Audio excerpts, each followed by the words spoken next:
Pak Jokowi ini beberapa kali mempersilahkan dirinya untuk dikritik.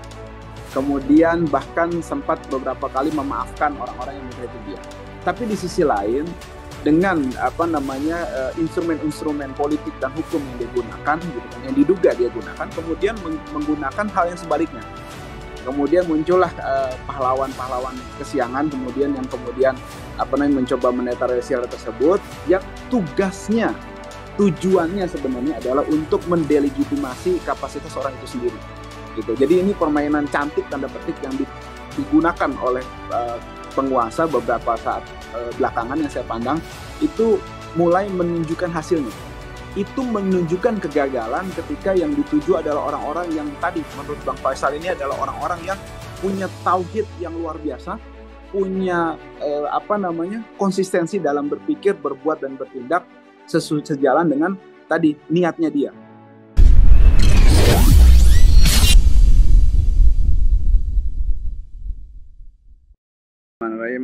Assalamualaikum warahmatullahi wabarakatuh. Waalaikumsalam warahmatullahi wabarakatuh. Alhamdulillah nahmaduhu wa nasta'inuhu wa nastaghfiruhu wa na'udzubillahi min syururi anfusina wa min sayyiati a'malina wa may yahdihillahu fala mudhillalah wa may yudhlil fala hadiyalah.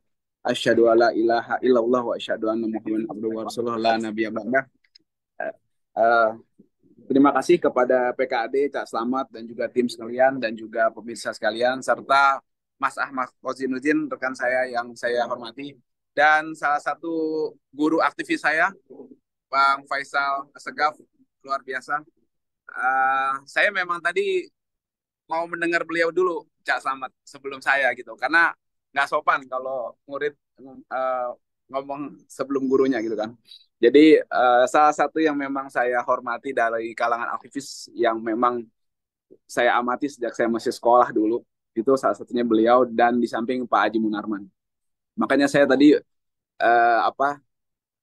senang dengarnya dan saya berharap tadi akan ada terus lanjutan tadi, tapi keburu dipotong itu, mungkin nanti saya bisa dengar lagi gitu kan wejangan-wejangan dari beliau yang luar biasa soal hal tersebut yang sebenarnya saya sering dengar juga dari Pak Haji Munarman, bagaimana idealisme di mana sekarang itu sudah makin surut.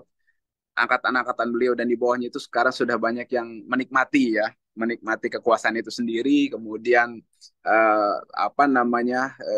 berpindah haluan kemudian dan semacamnya, dan itu sangat jarang pihak-pihak seperti Bang Faisal dan juga Pak Haji Munarman itu. Dan resikonya betul tadi, resikonya tentu saja tidak kecil, resikonya besar, akan tetapi luar biasa, mesti tetap bisa istiqomah. Makanya saya sangat apresiasi kepada Pak Bang Faisal tadi. Kemudian soal hal yang disampaikan oleh beliau, sebenarnya tadi saya sedikit banyak setuju soal, tapi kan beliau memandang dari perspektif seorang Rocky Gerung itu sendiri dari sisi aktivis. Sedangkan Mas Ahmad tadi memandang dari sisi bagaimana kekuasaan menyikapi orang-orang yang memang kritis terhadap pemerintah seperti itu. Kalau saya lebih cenderung tadi tulisan yang memang kita buat, yang saya sudah kirim tadi awal bersama tim tadi kan, yang soal bagaimana sebenarnya hubungan ya antara peradaban sebuah bangsa dan juga tingkat berpolitiknya. Artinya peradaban sebuah bangsa itu akan semakin tinggi tentunya ketika tingkat premanisme politiknya itu berbanding rendah. Artinya kebebasan berpendapatnya juga dilindungi dari indeksnya. Kita tahu sendiri Indonesia ini kebebasan untuk tersebutnya indeksnya turun. Jadi nggak sampai angka 60 setahu saya gitu kan. Itu tentu saja mengancam kehidupan berbangsa dan bernegara yang konsisten untuk demokrasi. Kemudian juga yang saya sikapi adalah sebenarnya yang saya sangat sayangkan dalam kondisi ini adalah, saya mungkin tidak membahas yang Bang Faisal bahas ya. Yang saya sikapi adalah bagaimana anomali kita dalam pemerintahan itu, dalam penguasa itu di satu sisi saya amati Pak Jokowi ini beberapa kali mempersilahkan dirinya untuk dikritik.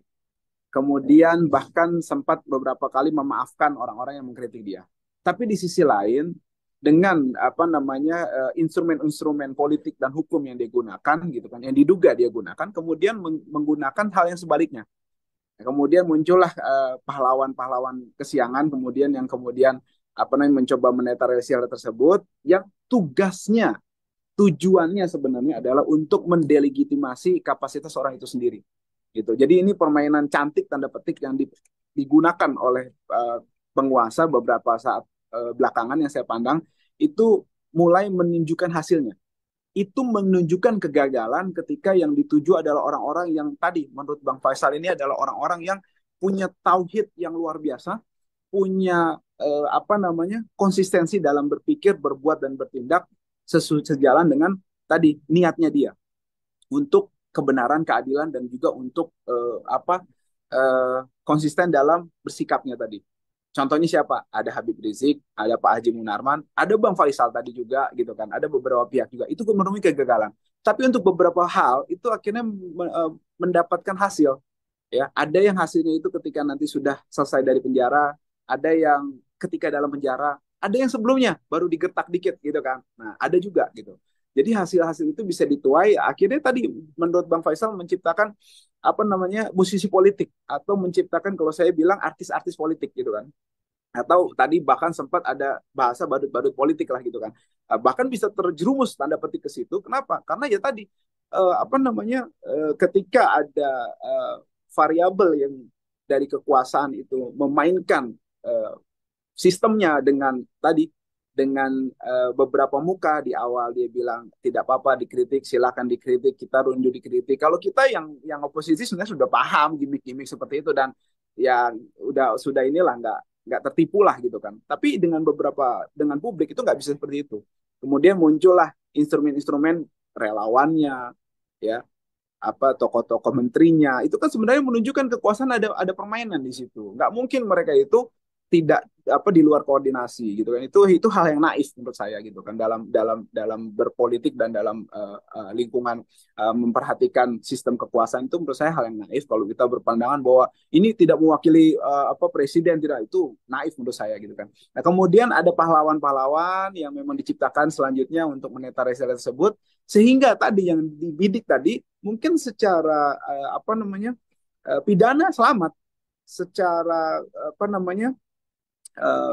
opini dari beberapa kalangan aktivis oposisi selamat, tapi secara umum apalagi ketika pihak-pihak yang melihat secara analisa kajian lebih jauh gitu kan, itu melihat itu gagal, itu dia terjebak ke dalam ya tadi artis politik sehingga menyebabkan hilangnya kredibilitas terhadap yang bersangkutan. Itu menurut saya yang harus diwaspadai ya. Itu lebih dampaknya lebih buruk ya menurut saya dibandingkan pemidanaan itu sendiri. Karena ketika kita menjatuhkan wibawa dan juga kapasitas seseorang yang memang sudah memiliki pengaruh dalam masyarakat dalam hubungan dengan pemerintah dalam hal ini oposisi maksud saya, itu menurut saya akan menyebabkan pihak penguasa atau pihak orang-orang yang berlaku zalim itu memiliki kajian yang sederhana soal ini gitu loh. Jadi sudah keukur lah gampangnya. Oh, kalian sudah terukur nanti kalau begini nanti seperti ini caranya. Cara settlementnya itu gampang gitu loh. Itu menurut saya yang berbahaya sehingga menyebabkan ketika terjadi gelombang kritik, gelombang check and balance dari pihak selain DPR tentu saja ya, dari masyarakat, dari media, itu pemerintah gampang memetakannya gitu kan. Karena selevel Rocky Gerung misalnya ini cara treatmentnya seperti ini. Yang lainnya mungkin di bawah itu gitu loh. Itu menurut saya mempermudah kerja pemerintah dan intelijen ya untuk mengkaji hal tersebut untuk mengamankan kekuasaannya dengan segala cara. Ini menurut saya yang lebih berbahaya Cak dibandingkan pemidanaan itu sendiri gitu kan. Nah, itulah akhirnya yang memang mencoba diciptakan oleh mereka bagaimana untuk menghabisi lawan-lawan politik ini dengan cara-cara ya yang lebih jauh untuk penerapannya dari Rocky Gerung itu sendiri. Misalnya untuk menghadapi Habib Rizik atau Pak Munarman dan semacamnya yang memang masih konsisten untuk hal tersebut gitu. Itu menurut saya yang harus kita waspadai, jangan sampai mereka memudahkan untuk menghabisi lawan-lawan dalam perpolitikan yang memang berbeda pendapat dengan mereka. Kurang lebih itu Cak singkatnya. Bang Aziz, ini saya berikan kesempatan supaya saya punya porsi yang sama, memberikan kesempatan kepada para pembicara. Sekarang tantangannya apa sih sebetulnya untuk mewujudkan soliditas dan integritas perlawanan dalam konteks amar ma'ruf nahi mungkar, mengantisipasi kemungkinan-kemungkinan dikanalisasi untuk kepentingan para penyelenggara negara, akhirnya ini hanyalah sebuah dinamika pernik-pernik dalam sebuah proses untuk justru memberikan kekuatan para penyelenggara negara untuk memberikan berbagai variasi treatment, mengendalikan seluruh kekuatan-kekuatan yang sengaja melakukan upaya amar ma'ruf nahi mungkar ini, Bang Aziz Yanwar. Ya, yang pertama kalau dari pandangan saya pribadi, mungkin nanti bisa dikoreksi oleh guru saya, senior saya, Bang Faisal, atau rekan saya hormati Mas Ahmad. Yang pertama adalah kualitas dari individu itu sendiri dalam melakukan pergerakan. Ya, kualitas-kualitasnya itu menurut saya harus ditingkatkan, baik dari segi ideologis maupun dari segi pemahaman kajian strategis terkait yang memang faknya gitu kan. Misalnya bagian hukum, politik gitu terkait dengan perlawanan ini. Jadi oposisi ini mesti cerdas gitu loh. Jangan kita gampang terombang-ambing digendang pihak lain, kemudian akhirnya apa ya? Saya bukan bicara pinter ya. Kalau yang pinter itu banyak, tapi yang cerdas dalam menyikapi itu sedikit gitu kan. Itu menurut saya yang harus dicermati, dan kecerdasan itu harus ditularkan, harus di apa namanya harus disebarkan juga, harus coaching juga dengan pihak-pihak apa lainnya, supaya pihak yang lain tadi juga memiliki pola pikir dan kecerdasan yang sama. Itu menurut saya yang pertama, tingkat apa namanya intelektualnya. Yang kedua, kekompakannya.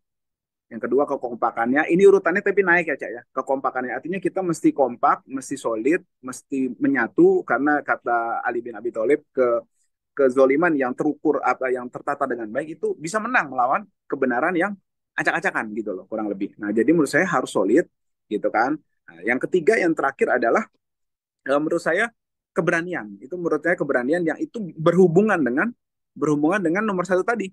Kecerdasan tadi harus sejalan dengan keberanian. Artinya harus siap dengan segala risiko. Gampangnya gini, Cak. Saya tadi berteori, prakteknya mah gampang. Prakteknya adalah kita lihat bagaimana 7 juta orang ya bisa apa namanya melakukan aksi waktu 212. Kemudian jutaan orang menyambut Habib Rizik waktu kedatangan, menyuruh beliau pulang. Tapi ketika beliau ditahan, satu batang hidung pun tidak saya lihat ya dari militansi mereka. Dan memang saya bayangkan dari awal, menurut kajian saya bersama Pak Haji Munarman, itu kurang lebih hanya 200 orang yang siap untuk hal tersebut. Dan itu jauh dari kata-kata siap. Itu yang di lapangan.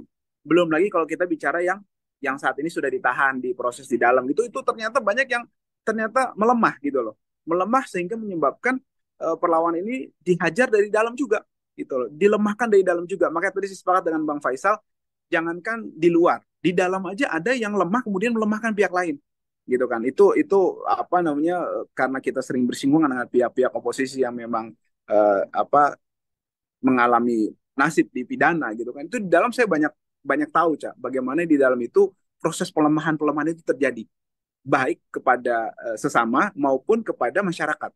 Ini menurut saya yang berbahaya gitu loh untuk hal tersebut. Jadi mesti harus ada apa kualitas individu yang kuat, yang integritasnya bagus. Meminjam bahasa ketua penasehat Front Persaudaraan Islam, yaitu Buya Kurtubi, kita ini harus menyiapkan beras yang banyak. Problemnya gitu. Kalau kita menyiapkan beras sudah banyak, kita mau buat apa aja jadi. Mau buat lemper, buat lontong, buat apa-apa bisa jadi gitu kan. Tapi kalau kita bicara soal lontong, lemper, nasi uduk, biryani apa segala macam, berasnya nggak ada, apa yang mau kita buat? Nggak mungkin kita kita bicara panjang lebar, tapi kita tidak punya kualitas dan kuantitas yang mumpuni gitu. Itu menurut saya penting, dan saya lebih menyetujui kualitas, karena kuantitas itu kita simak sekarang ini umat Islam tuh banyak ya, tapi kayak buih gitu kan. Sekarang logikanya gini Cak, umat Islam di Indonesia itu 86,87 something lah persentasenya. Tapi bagaimana bisa kita dalam mau menerapkan hukum Islam itu, menerapkan itu kepada mayoritas umat Islam sendiri, bukan kepada negara ya. Itu kita memiliki pertentangan dalamnya gitu loh. Kemudian kita tidak bisa mengimplementasikan dengan baik gitu loh. Itu menurut saya yang jadi PR gitu kan. Kualitas itu perlu diperbaiki, karena kalau kuantitas saja ya saya bilang itu tidak cukup, karena sekelompok kambing dipimpin oleh singa itu mereka bisa jadi kambing, bisa jadi singa. Tapi kalau sekelompok singa dipimpin kambing, ya jadi kambing bisa mereka. Artinya kita harus memanfaatkan betul ya kualitas-kualitas aktivis yang memang saat ini masih konsisten seperti Bang Faisal, kemudian Pak Haji Munarman dan sebagainya itu ya memang masih konsisten. Ini menurut saya harus kesempatan emas untuk bisa apa namanya coaching dan juga untuk bisa mendidik kita semua. Kurang lebih itu Cak yang bisa Ya, saya kasih. Ya, menurut saya juga hal ini sebagai pembelajaran untuk kita semua. Artinya kalau kita sudah akan turun gelanggang, maka segala sesuatu harus disiapkan. Gitu kan. Jangan nanti membuat penonton kecewa. Kurang lebih seperti itu. Jadi ketika sudah menetapkan hati, faiza azamta fatawakal ilallah. Kan begitu. Jadi kalau kita sudah menetapkan hati, maka pantang dari kita untuk berpaling kan begitu. Jadi kalau misalnya ini jadi pembelajaran, tapi di sisi lain juga kita melihat mungkin ini adalah bagian dari siasah ya, siasah yang digunakan gitu kan. Ya, semoga siasahnya ini berguna untuk hal-hal yang mungkin secara ideologis kita mempunyai perjuangan yang sama. Tapi menurut saya itu tetap saja menjadi bumerang dan contoh tanda petik ya, tidak bagus. Kenapa? Karena beliau itu seorang tokoh ulama itu menurut saya harus menjaga wibawa kredibilitasnya karena itu yang memang dilihat oleh masyarakat. Kecuali memang kalau kita memang mau melihat subscriber ya, kemudian follower, nah kalau kita orientasinya sudah itu, maka kita tentu saja cara pandang dan pemikirannya berbeda. Saya berhusnuzon pikiran kita ini masih dalam satu frame, masih dalam satu kanal terkait dengan aktivis dan perjuangan tadi. Dan semoga ini menjadi pembelajaran buat kita semua. Kalau memang masih belum siap, ya jangan turun jadi pemain cadangan dulu gitu kan, atau mungkin di apa bagian ngasih minum dulu lah gitu kan mungkin. Tapi kalau sudah siap, karena ini akan melemahkan kita semua nantinya gitu kan, dan akan membuat musuh memiliki ilmu baru, memiliki masukan baru bagaimana cara menyikapi. Dan ini tentu saja bahasanya tadi Bang Faisal, kita bukan cuma lemah tapi melemahkan. Itu sebenarnya kalau kita lemah mungkin untuk diri kita sendiri, tapi kalau melemahkan itu berakibat negatif bagi kelompok oposisi dan juga menguatkan kelompok apa penguasa yang dalam pemikiran kita zolim tadi. Seperti itu, Cak. Lebih kurang minta maaf. Billahi taufiq wal hidayah. Assalamualaikum warahmatullahi wabarakatuh.